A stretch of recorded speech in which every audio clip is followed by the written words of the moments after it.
So I mentioned in that last video, right, talking about fights, battles, both sides feeling righteous, one side actually being right, sometimes neither side. I didn't want to make it political, but it always becomes political, right?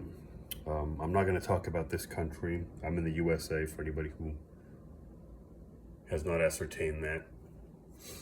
Right, most people, anybody watching this probably knows me, but anyway, um, I'm not talking about just here.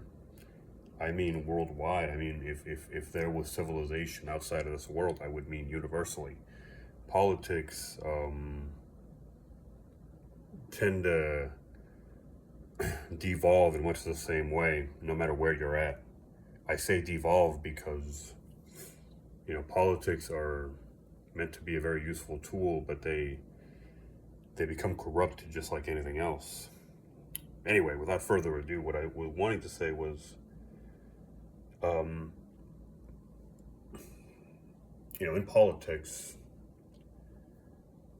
this is the problem that we have, is that we can't see in the gray. Everything has to be black and white. In politics, one side is going to be correct, both sides are going to be righteous. I'm not implying that that's always going to be the same side.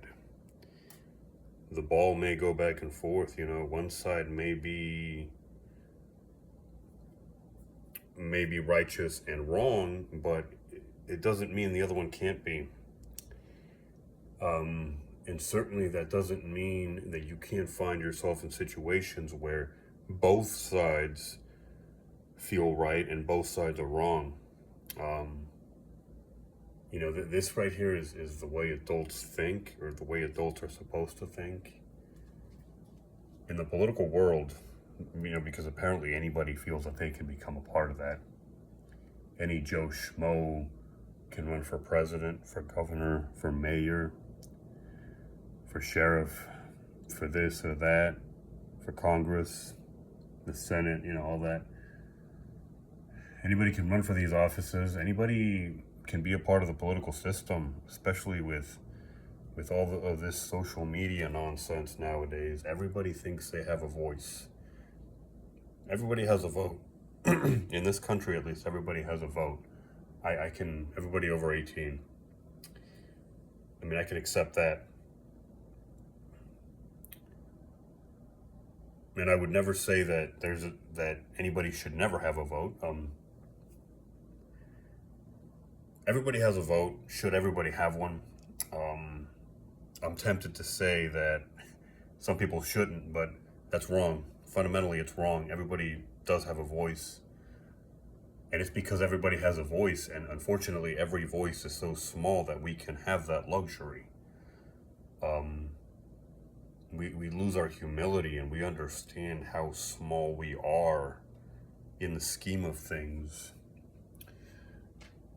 How, unfortunately, again, how little our voice matters. We're not as important as we'd like to be, or as we'd like to think we are. No matter how many people are behind us, how many people support what we have to say, or how big the group we are behind is, the group we're a part of. And that's I'm going to go down this rabbit hole and just end it right there.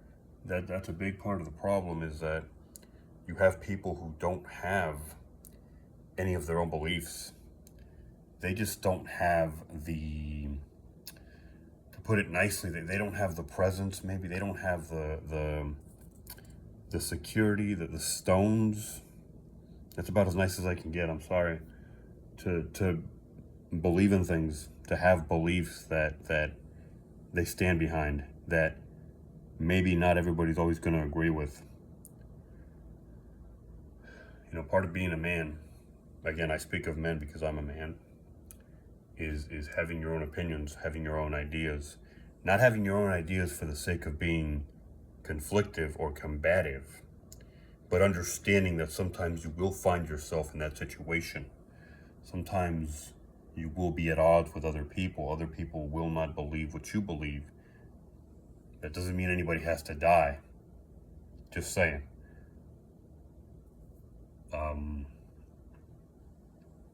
A lot of people nowadays don't have that. They don't believe that, and also if there are things that you're not, um, how to put this, if there are topics that you are not savvy about, it's okay to not have an opinion. If you're not a gun guy, for example, or if you're not a sports guy, you don't have to join in the conversation just because everybody else in the room is a part of it. You don't have to have an opinion of everything, an opinion on everything. Having ideas doesn't mean you have to have ideas on every topic under the sun. Like I said, not everybody does. Not everybody has their own beliefs, their own ideas, and so they cling to a group that maybe they agree with marginally. Some of these ideas I like, okay, I'll be part of this group and I will blindly follow whatever they say.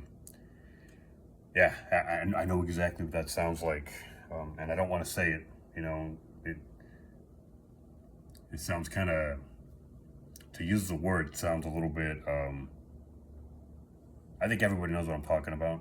I'm not going to use the word because I'm practically spoon feeding anybody listening what I'm implying. So seems like a bit much. Seems like going over the top there. I think it's important, in conclusion, as I said already, to have your own ideas, to have your own beliefs. Sometimes other people will agree with you, and sometimes they won't. That's part of being human, and sometimes that requires a little bit of bravery, which I don't think is a lot to ask for.